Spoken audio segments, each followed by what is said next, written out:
196 పాత పాటల పుస్తకాలలో, 300 చిన్న పాటల పుస్తకాలలో. నా మనో నేత్రము తెరచి నా కఠిన హృదయమును మార్చి, నా మనో నేత్రము తెరచి నా కఠిన హృదయమును మార్చి, అంధకారములో నిలుండా, అంధకారములో నిలుండా వెదకి నన్ను రక్షించితివి, వెదకి నన్ను రక్షించితివి. నామను నా కఠిన హృదయమును మార్చి,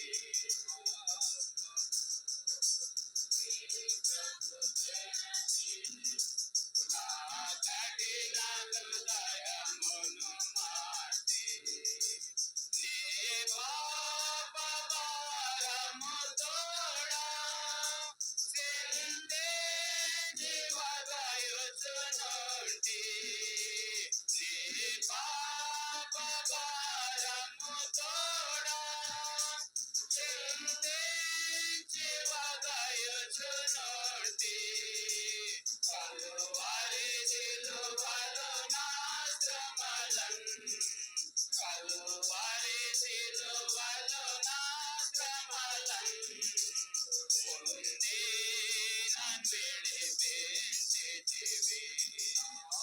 మనో నేత్రము తెరచి నా కఠిన హృదయమును మార్చి, నా మనో నేత్రము తెరచి నా కఠిన హృదయమును మార్చి, ఏమీ నికార్పించగలను, ఏమీ లేని వాడనయ్యా, ఏమీ నికార్పించగలను, ఏమీ లేని వాడనయ్యా, విరిగి నలిగిన హృదయముతో, విరిగి నలిగిన హృదయముతో అర్పింతు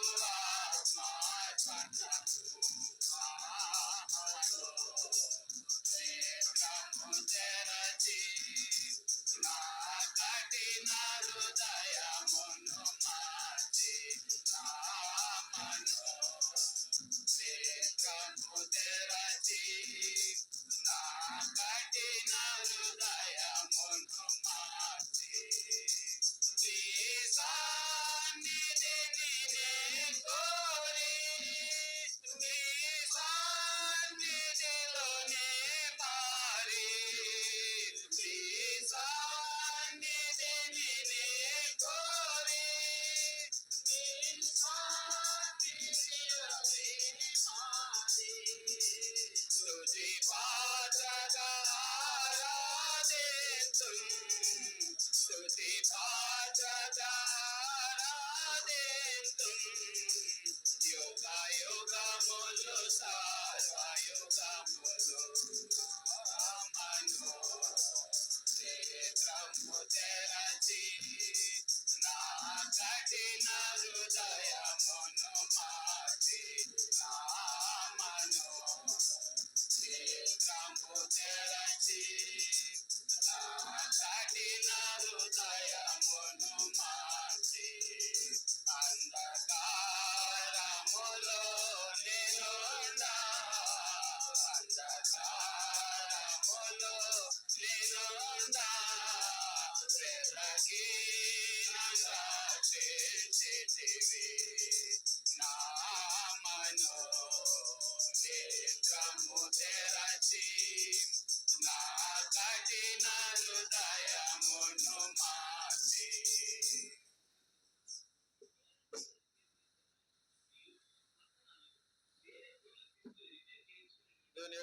వాక్య భాగం నుండి మత్తయి సువార్త 21వ అధ్యాయం. మత్తయి సువార్త 21వ అధ్యాయము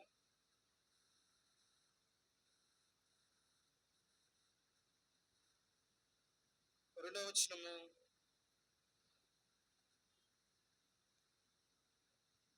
క్రొత్త నిబంధనలో పేజీ నంబర్ 21. మత్తయి సువార్త 2వ అధ్యాయం 21వ వచనం. మీ ఎదుటనున్న గ్రామమునకు వెళ్ళుడి, వెళ్ళగానే కట్టబడి ఉన్న ఒక గాడిదయు దానితోనున్న ఒక గాడిద పిల్లను మీకు కనబడును, వాటిని ఇప్పి నా తోలుకొని రండి. లూకాసు వార్త 19వ అధ్యాయం.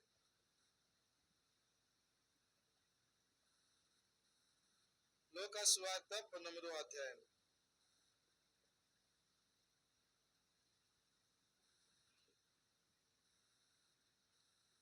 30వ వచనం అందరం చదువుదాము. లూకాసు వార్త 19:30. మీరు ఎదుటనున్న గ్రామమునకు వెళ్ళుడి, అందులో మీరు ప్రవేశింపగానే కట్టబడి ఉన్న ఒక గాడిద ఆ పిల్ల మీకు కనబడును, దాని మీద ఏ మనుషులను ఎన్నడూనూ కూర్చుండలేదు, దానిని ఇప్పి తోలుకొని రండి. మార్కు సువార్త 11వ అధ్యాయం.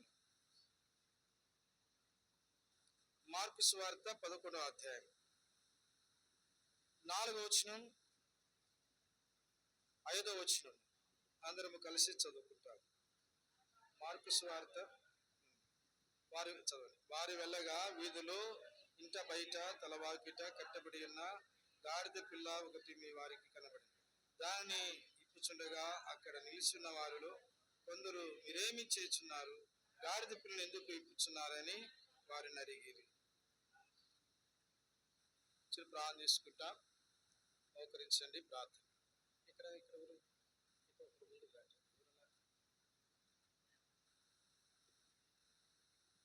మోకరించండి, ప్రార్థన.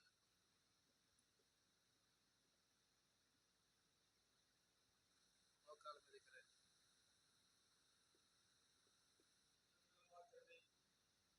మీకు వందనాలు చెల్లిస్తున్నాం. చదువుల వాక్య భావనను మీకు అప్పగిస్తున్నాను. మాటలు దయచేయండి. మీరు సహాయపడుతున్నాండి. మీరే కనిపించి చూపించండి. ఈ సన్నిధిలో ప్రార్థన చేస్తూ వస్తున్నాను. దేవా, ఈ సమయంలో చెవి గలవాడు ఆత్మ చెప్పు సంగతులు వినుగాక అన్నాడు. చెవి దినాలు గ్రహించి మనసును దయచేయండి. మా ప్రభువులను మేము పరీక్షించుకుని యోగ్యముగా మనలో పాల్గొనడం సహాయం చేయండి. మీ సహాయం కోరుకుంటూ మీ స్థలానికి అప్పగించుకుంటాం. యేసయ్య పరిశుద్ధమైన ధనికరమైన గొప్ప నామములో స్తుతించి ప్రార్థించి ప్రభువుని వేడుచున్నాను తండ్రి. ఆమేన్. మత్తయి సువార్త 21వ అధ్యాయంలో 2వ వచనంలో ఒక మాట మనం చూస్తున్నాం. మీ ఎదుటనున్న గ్రామములోనికి ప్రవేశించుడి, ప్రవేశింపగానే కట్టబడి ఉన్న గాడిద పిల్ల మీకు కనబడును, దాన్ని ఇప్పి తోలుకొని రండి. అలాగనే లూకాసు వార్తలు కూడా మనం చూస్తున్నాం. 19వ అధ్యాయము 30వ వచనంలో, లూకాసు వార్త 19వ అధ్యాయం 30వ వచనంలో మనం చూస్తున్నాం. మీరు ఎదుటున్న గ్రామమునకు వెళ్ళుడి, మీ ఎదుటనున్న గ్రామంలోనికి వెళ్ళుడి. ఈ గాడిద పిల్ల ఎక్కడ ఉంది అంటే ఎదుటనున్న గ్రామములో ఉంది. గ్రామములో ఉన్నది.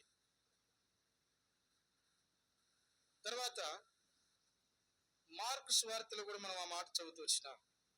11వ అధ్యాయంలో ఈ గాడిద పిల్ల ఎక్కడున్నది అంటే ఇంట బయట తలవాకిట. మార్కు సువార్త 11వ అధ్యాయము 4వ వచనంలో, వారు వెళ్ళగా వీధిలో అనగా గ్రామంలో, వీధిలో, ఇంట బయట తలవాకిట కట్టబడిన గాడిద పిల్ల. గమనించినట్లయితే ఇంట బయట తలవాకిట, గ్రామములో అది గ్రామములో ఉంది.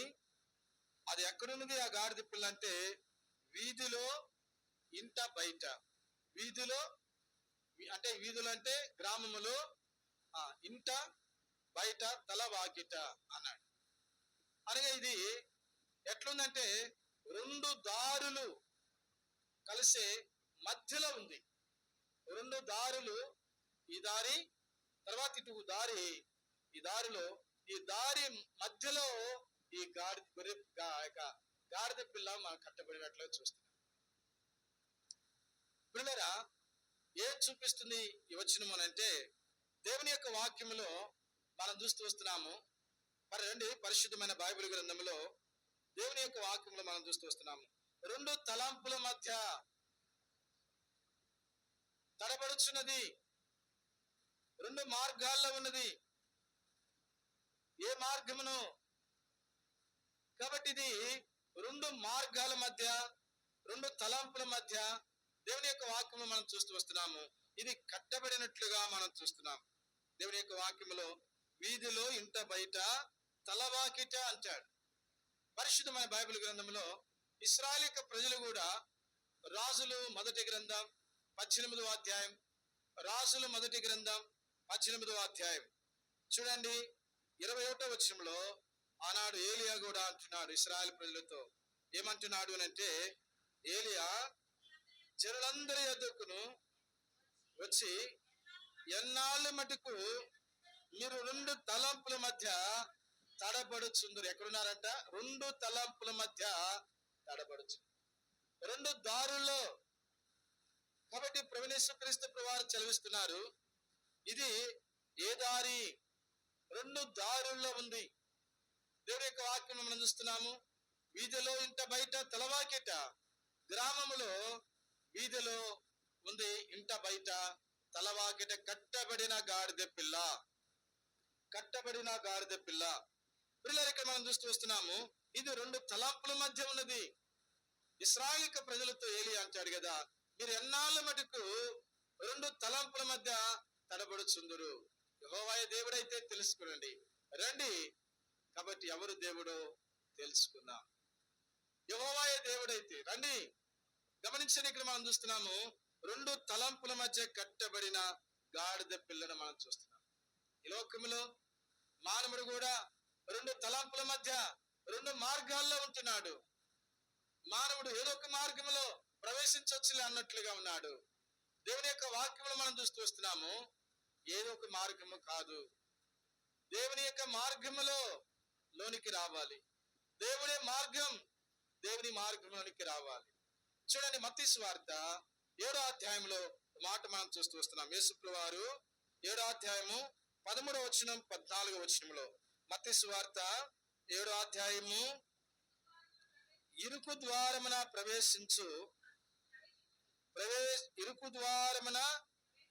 ప్రవేశించుడి, నాశనమునకు పోవు ద్వారము ఎడలుపును, ఆ దారి విశాలమైనది, దాని ద్వారా ప్రవేశించు వారు అనేకులు. జీవమునకు పోవు ద్వారము ఇరుకును, ఆ దారి సంకుచితమును ఉన్నది. కాబట్టి ఏ దారి అంట ఇది? దేవుని యొక్క వాక్యంలో 7వ అధ్యాయంలో మనం చూస్తూ వస్తున్నాము. 7వ అధ్యాయం 14వ వచనంలో, అనేకులు జీవమునకు పోవు ద్వారమున, ద్వారము, జీవమునకు పోవు. ఈనాడు మనం చూస్తున్నాము, ఏ ద్వారమున ప్రవేశించాలంట? జీవమునకు పోవు ద్వారం, జీవానికి, జీవమునకు పోవు ద్వారం. కాబట్టి గాడిద పిల్ల రెండు తలంపుల మధ్య, రెండు మార్గాలలో, వీధిలో, ఇంట బయట తలవాకిట, ఇది కట్టబడింది, ఆ గ్రామంలో కట్టబడింది. పిల్లలు ఇక్కడ మనం చూస్తూ వస్తున్నాము, అనగా రెండు మార్గాలలో కట్టబడింది. దేవుని యొక్క వాక్యంలో మనం చూస్తూ వస్తుంటే, రెండు దారులు కలిసిన స్థలములో చాలా ప్రమాదం ఉంది, చాలా ప్రమాదం ఉంది. అది అగ్ని గంధకములతో మండు గుండం. ఆ ద్వారమున ప్రవేశించేవారు నిత్య నరకానికి వెళతారు, నిత్య శాపానికి వెళుతారు. ప్రియులారా, ఇరుకు ద్వారమున ప్రవేశించేవారు జీవములో ప్రవేశిస్తారు. అందుకని యేసుప్రభువారు అన్నాడు, ఇరుకు ద్వారము, జీవమునకు పోవు ద్వారం అన్నాడు. అదే ఎలాడుపు మార్గం, అక్కడ అన్నాడు 2 మార్గములు. రెండవది ఏమన్నా అంటే నాశమునకు పోవు మార్గము ఎడల్పు, అదే చాలా ఎడల్పుగా ఉన్నది. ఆ దారి విశాలమైనది, దాని త్రోవను ప్రవేశించేవారు అని ఈ లోకంలో మనం చూస్తూ వస్తున్నాము. చాలా మంది ఈనాడు ప్రియులరా, చాలా మంది ఇలాంటి విశాలమైన మార్గంలోనికి వెళ్ళిపోతున్నారు. అయితే గాడిద పిల్ల కూడా విశాలమైన మార్గంలో ఉన్నది. గాడిద పిల్లను దేవుడు ఏం చేసినంటే విడిపించినాడు. విశాలమైన మార్గమునకు, నాశనమునకు పోయే మార్గంలోనికి వెళుతున్న ఈ గాడిద పిల్లను దేవుడు ఏం చేసినంటే విడిపించినాడు. ఆ ప్రభువు యేసుక్రీస్తు ప్రభువారు అంటున్నాడు కదా, నేనే ద్వారమును. రండి, యోహాను సువార్త 10వ అధ్యాయము 9వ వచనంలో, యోహాను సువార్త 10వ అధ్యాయము 9వ వచనంలో మనం చూస్తూ వస్తుంటే ఓ మాట అంటున్నాడు. యోహాను సువార్త, నేనే ద్వారమును, నా ద్వారా ఎవడైనను లోపల ప్రవేశించిన ఎడల వాడు రక్షింపబడు. ప్రియులారా, ఈ మట్టల ఆదివారం సందర్భముగా దేవుని యొక్క వాక్యము ఇలాగ చదివిస్తుంది. యోహాను సువార్త 10వ అధ్యాయము 9వ వచనంలో, నేనే ద్వారమును, నా ద్వారా ప్రవేశించేవాడు రక్షింపబడును. దేవుని యొక్క ద్వారములో ప్రవేశిస్తే నువ్వు రక్షింపబడతావు. విశాలముగా ఉన్నది, ఇది మార్గము కూడా ప్రవేశించవచ్చు అనుకుంటున్నావేమో. విశాలమైన మార్గము నాశనమునకు దారి తీస్తుంది. సామెతల గ్రంథంలో మనందరికీ తెలుసు మాట మనం చదువుతాం. ఏమంటాడంటే, సామెతల గ్రంథంలో ఒక మాట మనం చదువుతాం. 12వ అధ్యాయంలో 14వ అధ్యాయంలో మనం మాట చదువుతూ వస్తాం. ఏమంటాడంట ప్రభువు యేసుక్రీస్తు ప్రభువారు, ఒకని ఎదుట సరైన మార్గము కలదు, అది తుదకు మరణమునకు త్రోవ తీయును. ఒకని ఎదుట సరైన మార్గము కలదు, అది తుదకు ఎక్కడికి వెళుతుందంటే మరణానికి పోతుంది. నువ్వెన్నుకున్న మార్గం, నువ్వు వెళుతున్న ద్వారం, లేక నువ్వు ఎన్నుకున్న మార్గము అది నాశనమునకు నడిపిస్తుంది. అయితే యేసయ్య ద్వారంలోనికి రా, యేసయ్య మార్గంలోనికి రా. ఇంకా నువ్వు అనేకమైన సంవత్సరాల నుంచి ఈ మట్టల ఆదివారం పండుగ సందర్భముగా దేవుని యొక్క మందిరంలోకి వెళుతున్నావు, దేవుని ఆరాధిస్తున్నావు, వస్తున్నావు, కానుకిస్తున్నావు, వస్తున్నావు. ఇంకా నీ జీవితంలో రక్షణ లేదు. ఇంకా నీ జీవితంలో రక్షణ లేకుండానే ఓసన్నా జయము అని పాడుతూ వచ్చినావేమో, ఓసన్నా జయము, హల్లెలూయా అంటున్నావేమో. ఓసన్నా జయము, హల్లెలూయా, హల్లెలూయా, ఓసన్నా జయము. యేసు రాజు స్తుతింపబడును గాక, నీతి రాజు స్తుతింపబడును గాక, ఓసన్నా జయము అంటున్నావేమో. ఓ క్రైస్తవుడా,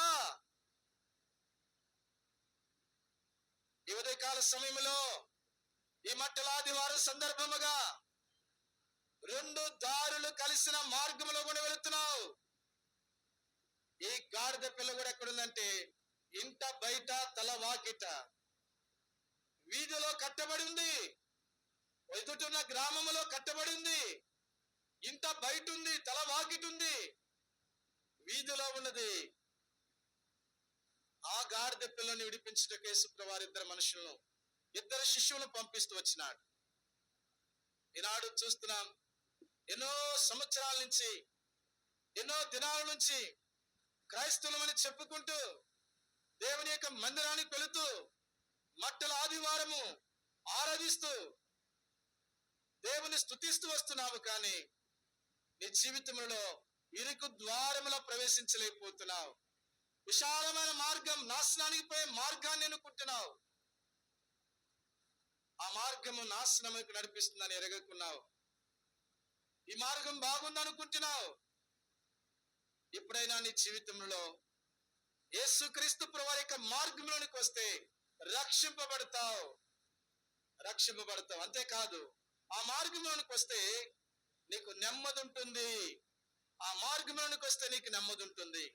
ఇర్మియా గ్రంథం 16వ అధ్యాయము 16వ వచనం, రండి పరిశుద్ధమైన బైబిల్ గ్రంథంలో ఇర్మియా గ్రంథం 6వ అధ్యాయం 16వ వచనం. ఇర్మియా గ్రంథం 6వ అధ్యాయం 16వ వచనంలో యెహోవా ఇలాగు సెలవిస్తున్నాడు, మార్గములలో నిలిచి చూడుడి, పురాతన మార్గముల గురించి విచారించుడి, మేలు కలుగు మార్గం ఏదో అని ఎరిగి అడిగి అందులో నడుచుకోండి, అప్పుడు మీకు. ఇర్మియా గ్రంథం 6వ అధ్యాయం 16వ వచనం, పేజీ నెంబర్ 632 అంటున్నాడు ప్రభువైన యేసు వారు. ఇలాగంటున్నారు, మార్గములలో నిలిచి చూడుడి, పురాతన మార్గముల గురించి విచారించుడి, మేలు కలుగు మార్గం ఏదో అని అడిగి అందులో నడుచుకునుడి, అప్పుడు మీకు నెమ్మది కలుగు. ఏ మార్గములో? పురాతన మార్గముల గురించి విచారణ చేయి. ఇంతకుముందు నువ్వు నడిచి వచ్చిన మార్గం ఎలాంటి మార్గం, ఎలాంటి త్రోవలలో, ఎలాంటి మార్గంలో ఉన్నావు? ఈ గాడిద పిల్లవలే వీధిలో, ఇంట బయట, తలవాకిట కట్టబడిన గాడిద పిల్లవలే ఉన్నావు. పాపపు కట్లతో బంధించబడ్డావు. ఇంకా నీ పాపములు కట్టబడి ఉన్నాయి. తిమోతికి రాసిన 2వ పత్రికలో ఇందాక మనం చదువుతూ వచ్చిన ఆరాధనలో చూసినాం. 2వ అధ్యాయం 26వ వచనంలో సాతాను తన ఇష్టము చొప్పున చెరపట్టింది నిన్ను. తన ఇష్టాన్ని నెరవేర్చుకున్నటకు సాతాను ఇష్టాన్ని నెరవేర్చుతున్నావు. సాతాను ఇష్టాన్ని నెరవేర్చుట కొరకై సాతాను చెరపట్టిందని ఎరగక ఇంకా దేవుని మార్గంలో ఉన్నానని చెప్పుతూ, రక్షణ మారు మనసు లేకుండా, పాప క్షమాపణ లేకుండా క్రైస్తవులమని చెప్పుకుంటూ మట్టల ఆదివారమును ఆరాధిస్తున్న క్రైస్తవుడా, ఈ దినమనైనా, ఈ రోజైనా, ఈ సమయమైనా, ఈ ఉదయకాల సమయంలో ఈ వాక్యం నీతోనే మాట్లాడుతూ వస్తుంది.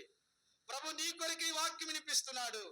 ఇంకా నీ జీవితంలో రక్షణ లేకుండా సాగి వెళుతున్న క్రైస్తవుడా, క్రైస్తవ వ్యక్తురాల, ఈనాడు మనం చూస్తున్నాము. రక్షణ ఉందా? పాప క్షమాపణ ఉందా? మారు మనసుందా? నీ జీవితంలో ఇంకా సాతాను ఇష్టము చొప్పునే చెరపట్టింది నిన్ను ఎరగకుండా ఇంకా నీవు విశాలమైన మార్గంలో, వీధిలో గాడిద పిల్లవలే, వీధిలో, ఇంట బయట, తలవాకిట కట్టబడిన గాడిద పిల్లవలే ఉన్నావా? అయితే ప్రభువైన యేసుక్రీస్తు ప్రభువారు చదివిస్తున్నాడు, రా ప్రభు మార్గంలోనికి. ప్రభు అయిన యేసుక్రీస్తు ప్రభువారు పిలుస్తున్నాడు, ఆలోచించు, పురాతన మార్గముల గురించి విచారణ చేయి. ఇంతకుముందు నువ్వు నడిచి వచ్చిన మార్గములు ఎలాంటివి? ఇంతకుముందు పురాతన మార్గములు, నువ్వు వెళ్ళిన మార్గములు ఎలాంటి మార్గములు? ఒకసారి ఆలోచన చేయి. ఆ మార్గములు మనం చూస్తూ వస్తున్నాం. నీ మార్గము నీ నాశనాన్ని నడుపుతుందేమో. దేవుని యొక్క వాక్యం చలవిస్తుంది. దేవుని మార్గములకు వస్తే ఇర్మియా గ్రంథం 6వ అధ్యాయం 16వ వచనంలో, పురాతన మార్గం నుంచి విచారించుడి, మేలు కలుగు మార్గం ఏదో ఎరిగి అందులో నడుచుకుని, అప్పుడు మీ ప్రాణములకు ఏం కలుగుతుందంట? నెమ్మది కలుగు. ఈనాడు నెమ్మది కలిగే మార్గంలోనికి వస్తున్నావా? కలవరపరిచే, కలతపరిచే, కృంగదీసే నీ జీవితంలో, ఇంకా అవమానకరమైన మార్గంలో నీ జీవితంలో అలాంటి మార్గాన్ని ఎంచుకొని వెళ్ళిపోతున్నావా? ప్రియులారా, దేవుని యొక్క వాక్యంలో జ్ఞాని అయిన సొలొమోను ఒక చక్కని మాట అంటున్నాడు. రండి సామెతల గ్రంథం, పరిశుద్ధమైన బైబిల్ గ్రంథంలో చూడండి, ఒక మాట మనం చూస్తూ వస్తున్నాం. ఈ మార్గములో జీవమున్నది, జీవమున్నది. దేవుని యొక్క మార్గములో జీవమున్నది. ప్రియులారా, ఈనాడు చదువుతున్నాం. రండి సామెతల గ్రంథం, పరిశుద్ధమైన బైబిల్ గ్రంథంలో సామెతలు 12వ అధ్యాయము 28వ వచనం, 12-28వ వచనం. నీతి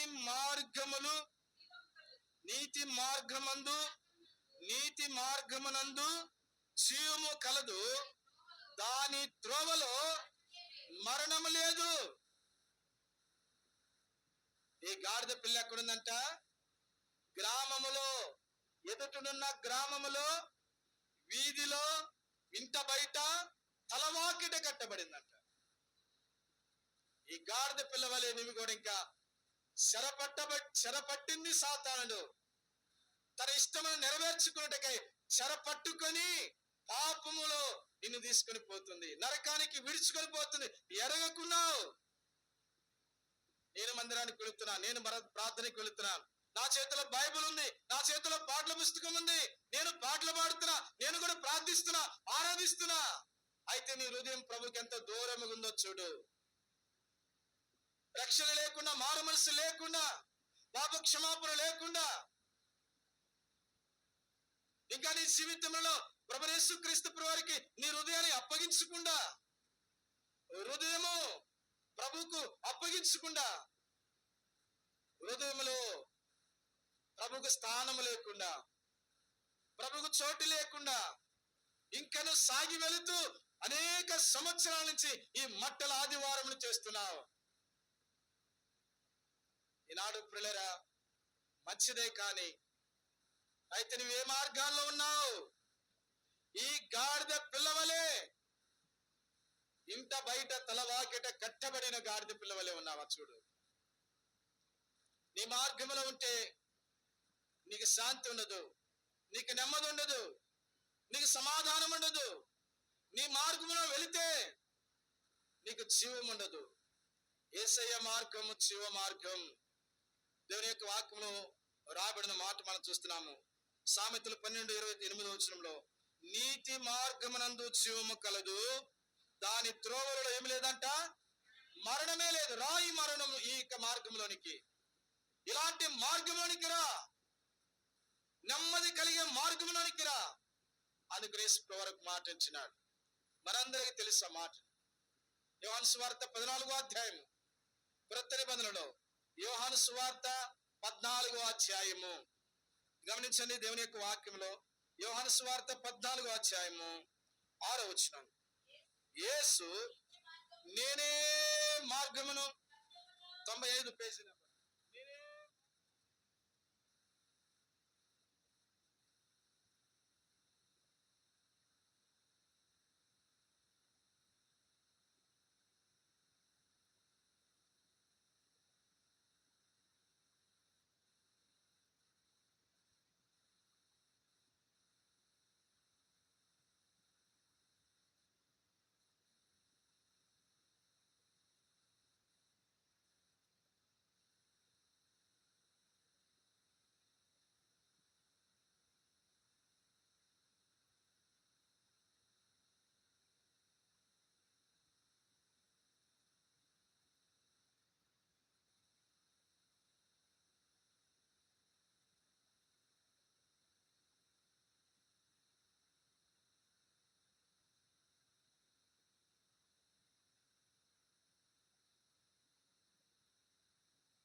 పాపమనే కాడి క్రింద ఇంకా ఉండవద్దు.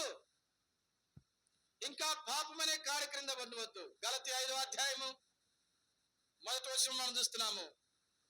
క్రీస్తు మనల్ని స్వతంత్రులుగా చేసినాడు.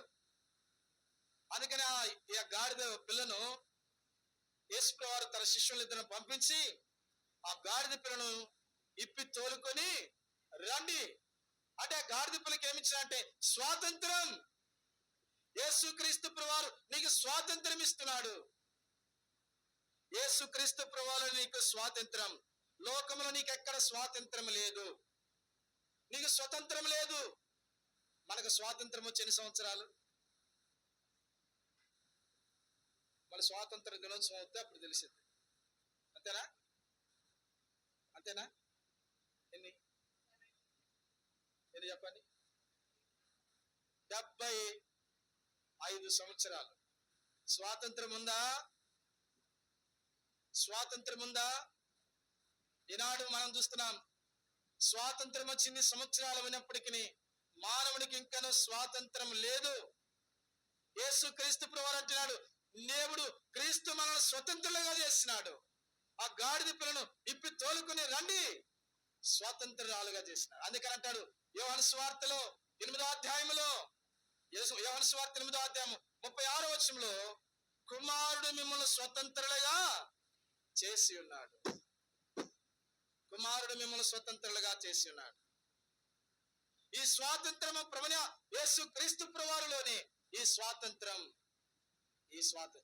కాబట్టి నీవు స్వతంత్రుడుగా యేసుక్రీస్తు ప్రభువారిలో రక్షణ, మారు మనసు, పాప క్షమాపణ పొంది యేసుక్రీస్తు ప్రభువారిలో ఎట్లుండాలంట?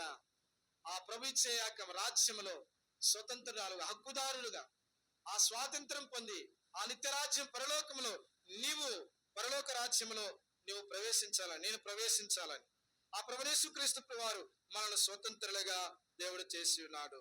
ప్రియులారా, దేవుని యొక్క వాక్యంలో మనం చూస్తూ వస్తున్నాము. చూడండి, దేవుని యొక్క వాక్యంలో యోహాను సువార్త కీర్తన గ్రంథము 107వ అధ్యాయంలో మనం చదువుతూ వస్తే 4వ వచనంలో అంటాడు. కీర్తనలు 107వ అధ్యాయము 4వ వచనంలో, వారు అరణ్యమందలి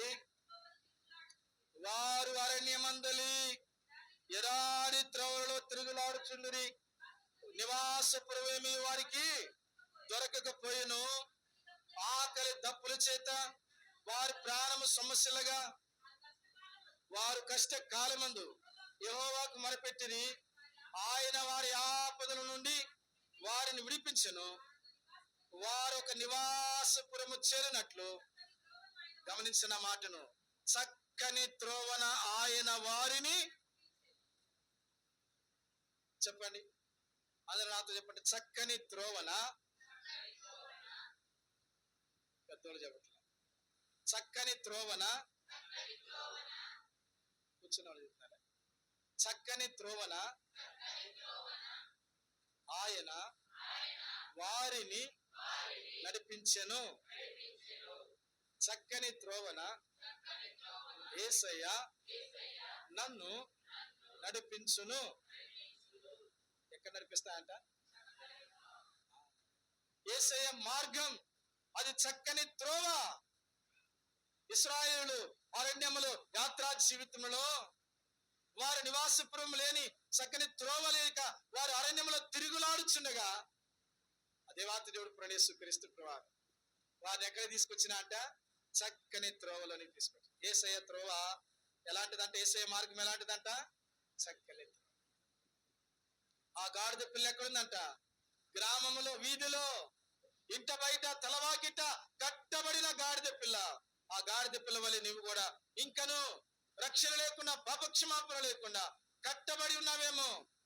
త్రాగుననే కట్లతో, పాపమనే కట్లతో, ప్యాకెట్ అనే కట్లతో, ఈ లోక సంబంధమైన అనేకమైన ఆచారమనే కట్లతో బంధించబడి కట్టబడి ఉన్నావేమో. ఒకసారి ఆలోచన చేయి. యేసయ్య నీ కొరకే వచ్చాడు. యెరూషలేములోనికి యేసు ప్రభువారు నీ కొరకు వచ్చినాడు. ఆ ప్రభువు యేసు క్రీస్తు ప్రభువారు ఈ లోకానికి నీ కొరకు, నా కొరకు వచ్చినాడు. ఈ బంధకాలను విడిపించడం కొరకై, ఆయన మార్గంలోనికి నడిపించడం కొరకై, ఆయన చక్కని త్రోవలో నడిపించడం కొరకై ఆ ప్రభుయేసు క్రీస్తు ప్రభువు నీ కొరకు నా కొరకు ఈ లోకానికి వచ్చి ఆ కల్వరి శిలువలో 3 మ్రేకుల మీద వేలాడుతూ వచ్చినాడు. రక్తమంతా ధారలుగా చిందించినాడు. ఆ ప్రభుయేసు క్రీస్తు ప్రభువారు ఆకాశానికి భూమికి మధ్యన 3 మ్రేకుల మీద వేలాడుతూ వచ్చాడు. మగినమలే కరిగిపోయినాడు. ఆ ప్రభుయేసు క్రీస్తు ప్రభువారు ఎముకలు స్థానాలు తప్పినాయి. నాలుక దవడను అంటుకుంది. ఎంట్రుకలు పెరిగివేయబడుతూ వచ్చినాయి. ముఖం మీద ఖండించు ఉమ్ము వేసినారు. ఆ ప్రభుయేసు క్రీస్తు ప్రభువారిని నీవు నేను చేతుల్లో ఆయన మన చేతుల్లో మేకులు, ఆయన చేతుల్లో మేకులు కొట్టబడ్డాయి. నీవు నేను వెళ్ళవలసిన పాదంలో మేకులైతే ఆయన పాదంలో మేకులు, మన పాదంలో మేకులైతే ఆయన పాదంలో మేకులు కొట్టబడ్డాయి. ప్రియులారా, ఆ ప్రభుయేసు క్రీస్తు ప్రభువారు మన హృదయాలోచన బట్టి చేసిన పాపాన్ని బట్టి మన ప్రక్కన బలిపు పోటు అయితే ఆయన ప్రక్కన బలిపు పోటు రక్తమంతా ధారలుగా చిందించినాడు. సొగసైనను స్వరూపం లేనివాడుగా, వికారుడుగా, రిక్తుడిగా, వికారుడుగా చేయబడుతూ వచ్చాడు. ఆ ప్రభుయేసు క్రీస్తు ప్రభువారు ఆ కల్వరి శిలువలో మన కొరకై చూడనుల్లని వాడిగా ఆ ప్రభుయేసు క్రీస్తు ప్రభువారు ఆయన మన కొరకే రక్తమంతా ధారలుగా చిందించినాడు. ఎందుకో తెలుసండి, ఆయన మార్గంలోనికి తీసుకురావటం కొరకై, ఆ యేసయ్య మార్గంలోనికి నీవు నేను రావాలని ఆ ప్రభుయేసు క్రీస్తు ప్రభువారు ఆయన మార్గంలో నడిపించడం కొరకై యేసు క్రీస్తు ప్రభువారు మన మార్గంలోనికి వచ్చి ఆయన మార్గంలోనికి మనల్ని తీసుకుని వచ్చినాడు. మనం పొందవలసిన శిక్షను పొందాడు. మనుషులందరి కొరకు. ఎవరి కొరకంట? ఎబ్రీయులకు రాసిన పత్రిక 2వ అధ్యాయం 9వ వచనంలో రాబడింది ఆ మాట. మనుషులందరి కొరకంట, ఒక్కరి కొరకు కాదు. ఈనాడు మనం చూస్తున్నాం, ఆకాశం క్రింద జన్మించి జీవిస్తున్న యావత్ మానవ జాతి కొరకు. ఒక కులం, ఒక మతానికి కాదు. ఎబ్రీయులకు రాసిన పత్రిక 2వ అధ్యాయం 9వ వచనంలో దేవుని కృప వలన ఆయన ప్రతి మనుషుని కొరకు ఏం పొందాడంటండి? మరణము అనుభవించాడంట.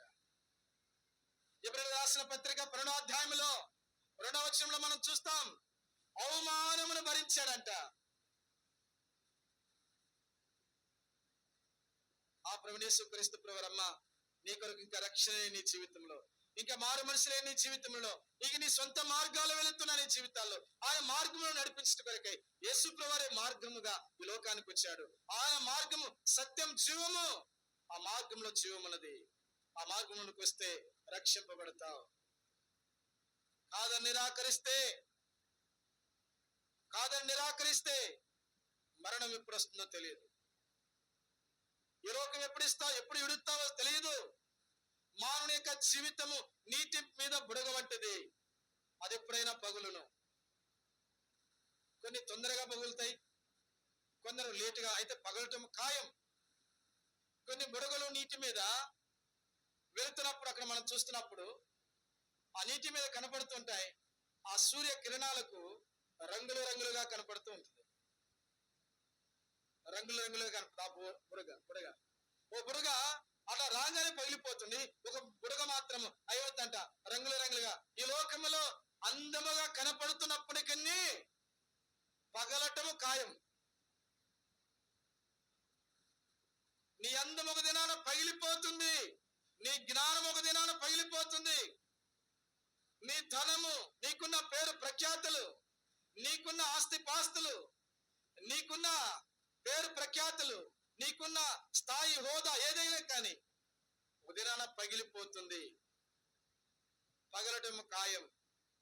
అది ఎరగక ఇంకను నేను దేవుణ్ణి తెలుసుకున్నానులే, ఇంకా నేను క్రైస్తవేత్తరాల్ని, నేను కూడా ఆ మందిరానికి వెళుతున్నాను అనుకుంటున్నావేమో. జాగ్రత్త సుమా. గాడిద పిల్లవలే గ్రామములో, వీధిలో, ఇంట బయట, తలవాకిట కట్టబడిన గాడిద పిల్లవలే ఇంకాను స్వేచ్ఛ లేకుండా కట్టబడి ఉన్నావు.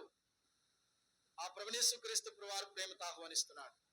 ప్రయాసపడి భారం మోసుకొని పోసిన సమస్త జనులారా నా దుక్కు రండి, నేను మీకు విశ్రాంతినిస్తాను అంటున్నాడు ఆ ప్రభునేసు క్రీస్తు వారు. ప్రియులారా, ఇందాక జ్ఞాపకం చేసిన ఆరాధనలో ఆ గొర్రె పిల్లను, గాడిద పిల్లను విడిపించిన కొరకై దేవాతి దేవుడు ప్రభునేసు క్రీస్తు వారు 2 శిష్యులను పంపించినాడు. గాని ఈ గాడిదలు, ఏ గాడిదలు అంట? పెట్టండి పెట్టండి అంటే మీరు రాజులండి బాబు. ఈ గాడిదని విడిపించుటకు పరలోకము నుండి తన సొంత కుమారుని లోకాన్ని పంపించాడు. ఈ గాడిదని విడిపించడానికి శిష్యులు కాదు, దేవుడే దిగి వచ్చినాడంట. గగనమును విడిచి, యెషయా గ్రంథం 64వ అధ్యాయంలో మొదటి వచనంలో ఆయన గగనమును విడిచి లోకానికి, దేవుని యొక్క వాక్యములో గలతీయులకు రాసిన పత్రిక 4వ అధ్యాయంలో మనం చదువుతూ వస్తాము. ఆయన ఏం చేసినాడంట? కన్య గర్భములోనికి దూకినాడంట. ఈ లోకంలో ప్రభుయేసు క్రీస్తు వారు నిన్ను నన్ను విడిపించట కొరకై ఆయన ఎంత త్యాగం చేసినాడు. ఆయన మార్గం నడిపించట కొరకు ఇంకా నువ్వు ఆయన మార్గం ఎరగకుండా, ఆయన జీవంలోనికి ప్రవేశించకుండా నీ సొంత మార్గంలోకి వెళితే జాగ్రత్త సుమా. ఏ క్షణమున ఎప్పుడో, ఏ దినమున ఎప్పుడో ప్రభు రాబోతున్నాడు. ఏ గడియలోనో ప్రభు రాబోతున్నాడు. జాగ్రత్త. ప్రభు వచ్చినప్పుడు నీ రక్షణ అనుభవం లేకపోతే, పాప క్షమాపణ లేకుండా, నువ్వు రక్షింపబడి లేకుండా నువ్వు ఇలాగనే నువ్వు ఉంటే ఎరవబడతావు. జాగ్రత్త. ఆ మార్గంలోనికి నువ్వు, విశాలమైన మార్గం, అది నాశనానికి నడిపిస్తుంది.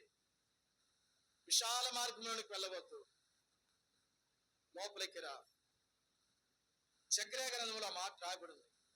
ఎక్కడుందంట ఆ యొక్క గాడిద పిల్ల అంటే? విశాలమైన, చూడండి ఒక మాట జ్ఞాపకం, ఈ మాట చెప్పి ముగిస్తాను. రండి జకర్యా గ్రంథం, ఈ మాట చదువుకున్నాం, జ్ఞాపకం వస్తుంది. జకర్యా గ్రంథము, పరిశుద్ధమైన బైబిల్ గ్రంథములో చూడండి,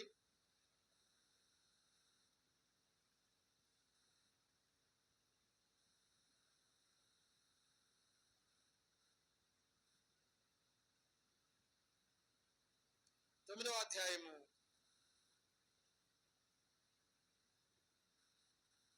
12వ వచనం. 9-12. బంధకములో పడి ఉండి నిరీక్షణ గలవారులారా కోటలో మరలా ప్రవేశించుడి. రెండంతలుగా నేను మీకు మేలు చేస్తుందని నేడు మీకు నేను తెలియ చేయుచున్నాను. మేలు కాబట్టి నాడు మనం చూస్తున్నాం. నిరీక్షణ గలవారులారా, నిరీక్షణ గలవారులారా రండి. దేవుని యొక్క వాక్యంలో మనం చూస్తూ వస్తున్నాము. ఏమంటున్నాడు అంటే, నిరీక్షణ గలవారులారా రండి, మీ కోటలో ప్రవేశించండి, రెండంతల మేలు మీకు కలుగజేసేది. ప్రియులారా, ఈనాడు మనం చూస్తున్నాము, దేవుని యొక్క మార్గంలోకి వస్తే రెండంతల మేలు ప్రభు మనకు కలుగజేసేవాడు ఉంటున్నాడు. ఆయన మార్గంలోనికి వస్తే దేవుడు మనకు నెమ్మదిచ్చేవాడు ఉంటున్నాడు. ఆ ప్రభుయేసు క్రీస్తు వారు మనకు రక్షణ ఇచ్చేవాడు ఉంటున్నాడు.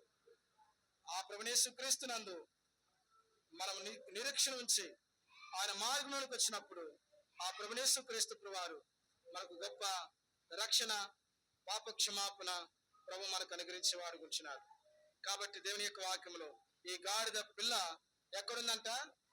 ఇంట బయట, తలవాకిట, వీధిలో కట్టబడి ఉన్న గాడిద పిల్ల, కట్టబడి ఉన్న గాడిద పిల్ల. కాబట్టి నాడు మనం చూస్తున్నాం, ఆ ప్రభుయేసు క్రీస్తు వారి యొక్క మార్గంలోనికి వస్తే దేవుడు గొప్ప రక్షణ, పాప క్షమాపణ దేవుడు మనకు అనుగ్రహించేవాడు వచ్చినాడు. ఇదే మిక్కిలి అనుకూలమైన సమయం, ఇదే రక్షణ దినం. రేపేమి సంభవిస్తుందో తెలియదు.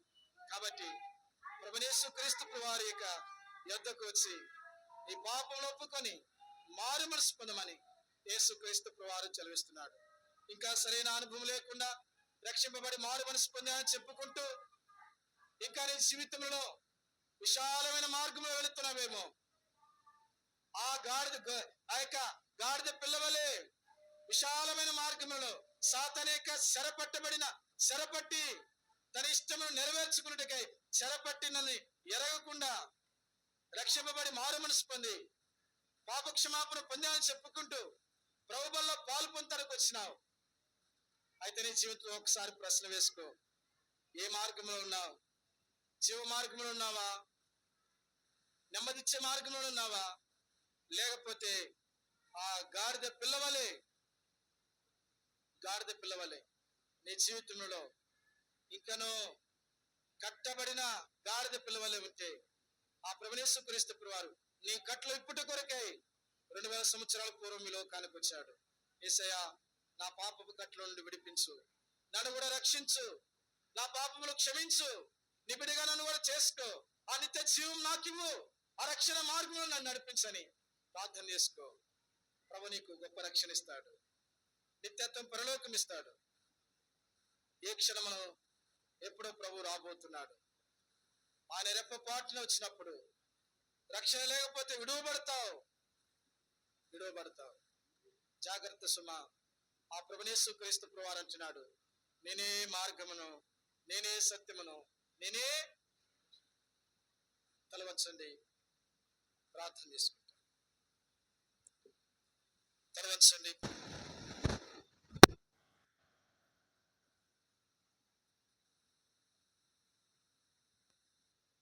శుద్ధి చేయుడి మీ రాజు కొరకే, మీ తనవులు శుద్ధి చేయుడి మీ రాజు కొరకే.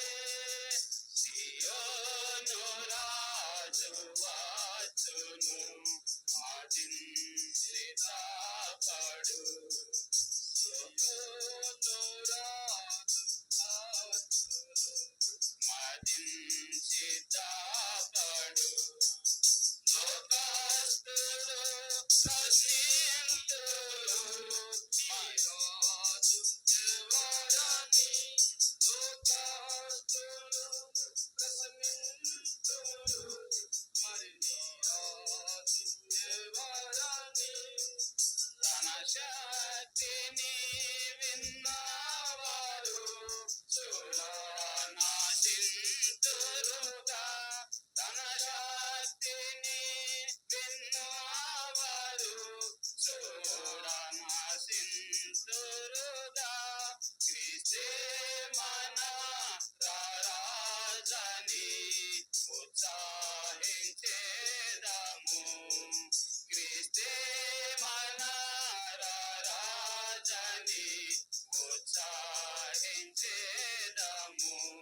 మీ తనవులు శుద్ధి చేయుడి మీ రాజు కొరకే, మీ తనవులు శుద్ధి చేయుడి మీ రాజు కొరకే.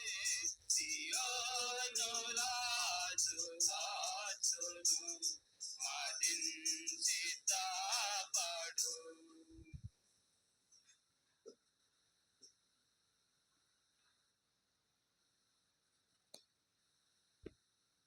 దేవా, మీ ఘననామకే స్తోత్రాలు. సమయంలో ఇచ్చిన వాక్యభావకే స్తోత్రాలు. మత్తయి సువార్త 20వ అధ్యాయంలో ఆరాధన కొరకు వచ్చిన లేఖ భావములకే స్తోత్రాలు. తిరిగి కూడా తండ్రి, మా ప్రభావం ఇచ్చిన వాక్యం ఆ గాడిద పిల్ల ఎదుటిన్న గ్రామంలో, వీధిలో, తలవాకిట, ఇంట బయట కట్టబడి ఉన్నదని, అది 2 మార్గాలు మధ్యలో ఉన్నదని మా ప్రభావం ఇచ్చిన వాక్యం చేసుకుంటున్నారు.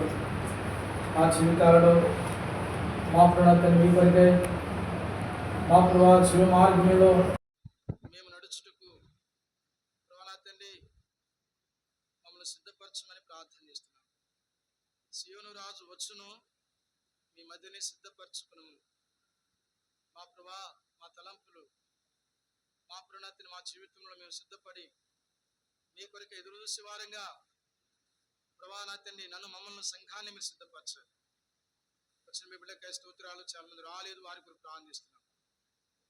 దేవా కనికరించండి. తిరిగి ప్రభా తండ్రి తీసుకురాబడిన కానుకలు దీవించండి. ఎవరు మీ భాగం ఇచ్చే రెట్టింపు దీవెన దాచేయండి ప్రభా. వారి పంటలు, వారి పాడి, వారి బిడ్డల చదువులు ప్రభా తండ్రి, వారి వ్యాపారం మీరు దీవించి ఆశీర్వదించండి ప్రభా. సర్వ సమృద్ధి దాచి వర్ధిల్ల చేయండి ప్రభా.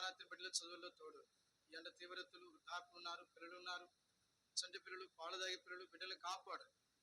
వడి దెబ్బల నుంచి, ఎండ దెబ్బల నుంచి కాపాడు ప్రభా. మీ భద్రత కాపుదల కోరుకుంటూ మెస్తాలకు అప్పగిస్తూ వారవంత పరిచర్యలు సహాయం చేయండి. యేసు వారి ధనికరమైన ఉన్నతమైన పరిశుద్ధ నామంలో స్తుతించి ప్రార్థన చేస్తూ ప్రభు పేట అడిగి వేడుచున్నాను తండ్రి. మన తండ్రి దేవుని యొక్క ప్రేమయు, మన ప్రభువైన యేసు క్రీస్తు వారి యొక్క కృపయు, పరిశుద్ధాత్మికమైన సహవాసం ఇచ్చే మన తన ప్రేమ చూడలేస్తా కాలం దేవుడి తోడై ఉండును గాక.